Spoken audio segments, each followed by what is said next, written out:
I have a 2024 Ford Ranger, which was redesigned, and the 2024 Chevy Colorado.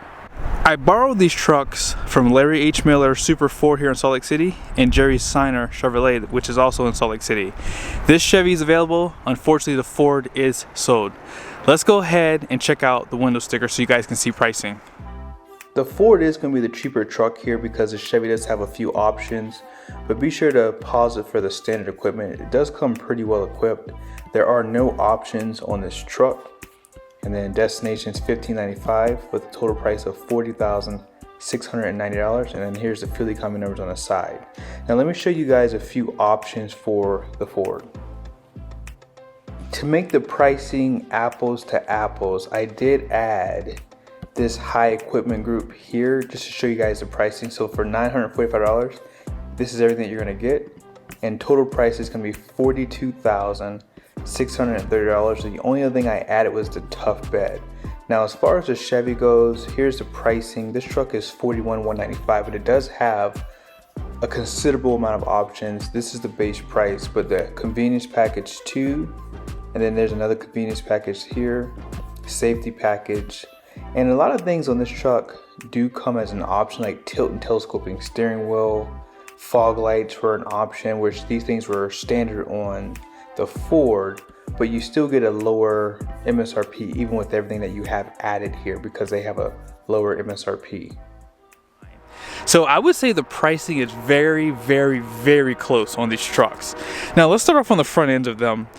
I don't know why Chevy did this, but it does come standard with halogen headlights, and from what I saw online, you cannot get LED.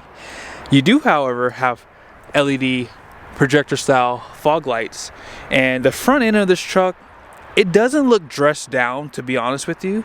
You have some black plastic obviously, but you have this dark gray trim piece here, incandescent turn signals. There is no forward facing camera, and there is recovery hooks down below. Now on the Ford, guess what? LED headlights come standard. Also, fog lights are pretty much the exact same as the ones on the Chevy. Just a little bit different design, but they are projector style. And you have this dark gray trim piece on the front end, and it runs side to side through the headlights. Incandescent turn signals, however. So this truck has no options on it. I like the silver trim piece down below. You can see those black recovery hooks too right there. But yeah, on the front ends, I think the Ford looks a little bit better, personally. I think so. Now on the side, you guys can see that the Ford Ranger has a gray fender flare. Chevy does not have any fender flares. Now the tires are more of a highway tire. These are the Goodyear Wrangler Territory HTs compared to the more aggressive Goodyear Wrangler Territory ATs, and these are a 255/70 17-inch wheel compared to the Chevy, which is a 255/65 17. Both trucks are going to have independent front suspension. They also have this fabric material in the wheel well, which makes it easier to clean out with a power washer. Some of the badging on the side for the Ford says XLT. Chevy just says Colorado. Dark gray trim piece. This is all finished in hard plastic. Now this truck does have the smart key system. Love that it has that. Obviously you guys saw the window sticker, but Ford does not. It may be available though. As far as the fuel tanks go, this has a 21 gallon fuel tank, 18.8 gallon fuel tank. Here's the suspension out back. You have 2 leaves in the main pack there, E-coated frame. Chevy too has an E-coated frame, but it has 4 leaves in the main pack, surprisingly, so a little bit better suspension out back. Now the Ford does have a wheel well liner finished in plastic. GM does a fabric material out back, and that should lower the noise too. Blackout around the tail lights. There's no LED lights in these tail lights. However, there is a little bit of LED for your brake light, but incandescent for your reverse and your turn signals. Both trucks have blind spot monitoring system, by the way. I do like the steps on the side of the bumper. It's not available for the Ford. They both have parking sensors out back. Here's the Chevy. Let's see if this is a assisted tailgate. It is. That is an option, by the way. Spray and bed liner. You have these tie downs on the front and rear of the of the bed. No bed lights, however, not even below the rails. You do have additional storage built in, however. This is an option, and it's very nice. It is weather protected too. You can see the seal here. Now for the Ford, the tailgate has a nice design to it. It says Ford Ranger, and it has that Ford badge. Backup camera on both sides. Now neither truck has a hitch, just as an FYI. It's kind of silly. And then this has LED license plate lights. The Chevy has incandescent, and this is also assisted. You can see the strut right there. Now what's cool about the Ford, they give you a 12 volt and a 120 volt plug. Also, you have bed lights below the rail there. They both have those sliding glasses, and you can obviously get spray and bed liner with the Ford, and you see some of your tie downs around the bed. They give you 6 here, 8 for the Chevy. So here's a question: who has the better powertrain options? Let's start off with the Ford. Ford has this 2.3 liter EcoBoost. It's going to be an inline 4 turbocharged engine. It's going to have 270 horsepower, 310 pound-feet of torque, 10-speed transmission, 373 rear end. There is a locker available with this truck. Now, GM is going to take the win here because the engine inside of this truck is the TurboMax. Now, if you don't know, this engine is basically the exact same one inside of the half-ton pickup trucks. This one has 310 horsepower and 430 pound-feet of torque. It is, however, made it to an 8-speed transmission, 342 rear end, so it's going to run a little bit lower RPM compared to that Ford. Now, if it did not have this optional engine, it would be outgunned by the 2.3 liter EcoBoost. That standard engine for this truck is going to be 237 horsepower, 260 pound-feet of torque, made it to the same transmission. So I think that the Chevy won that one for sure. Ford does have a turbocharged 2.7 liter and 3 liter V6 available for the Ranger. The 3 liter is for the Raptor, but I don't see that 2.7 liter is available yet. It's not showing for the XLT trim nor the Lariat, so I'll have to check back in a later video to discuss that one. Here's the door for the Ford Ranger. Now you guys can see some of the graphics that they give you right here. Looks really nice. Power windows, door locks, mirrors, and they have power folding mirrors for both sides. I like the dark gray that kind of breaks up the black. Soft touch with some stitching right here. Now the seat is manually operated, but as I said earlier, you can get an upgrade for this. But look at the overall design of it. Really nice graphics, stitching, and this is the black interior. But let's go over to the Chevy next. Chevy's door is noticeably bigger, and they too have a soft touch right here and right here, which is probably an upgrade with those convenience packages, but hard plastic everywhere else. You do not have power folding mirrors, but you do have automatic up and down for just the driver's side. The Ford does have it for both front windows.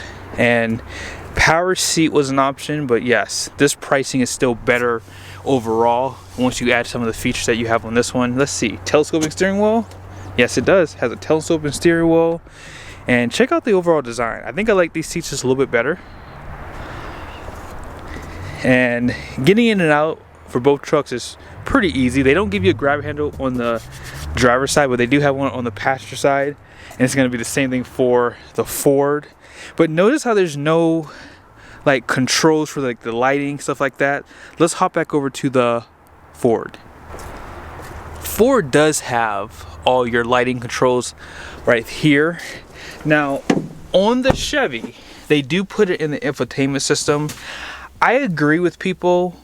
I do prefer to have that outside of the screen too, but I feel as though these infotainments are a lot more reliable than they have ever been. But when you look at the screens, you have an 8-inch screen here. This is a 10.1-inch screen on the side here. Sorry for that glare there. And single climate control. Let's go ahead and start it up. There is a key I have to find. Hold on 1 second. I think it's right here. I have a bunch of keys in my pocket, so yeah. So here's the key, and you just have to slide it in, old school. And there it is. So single climate control, you can control it down here, or for the younger people who just want to touch the screen, there it is. And the same thing goes for the fan speed, or you can do it off the screen too. So really nice that they give that to you. Telescoping steering wheel for both trucks. Now this 8-inch screen, I do like how they laid it out. They have some nice information that they can give you. Let me just show you something that always sticks out to me. So let's go to the off-road. You guys will see your vehicle gauges. So they give you these gauges for your turbo PSI, for your oil PSI, and your transmission temperature. They don't give you an actual readout number, which I would like to see, but not a big deal for these smaller trucks, because you're just cruising in something like this, right? Now this screen here, you have a home button up the top.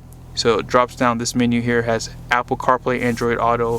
This one does have a wireless charger with 2 USBs right there, a little bit of storage, cup holders, electronic parking brake.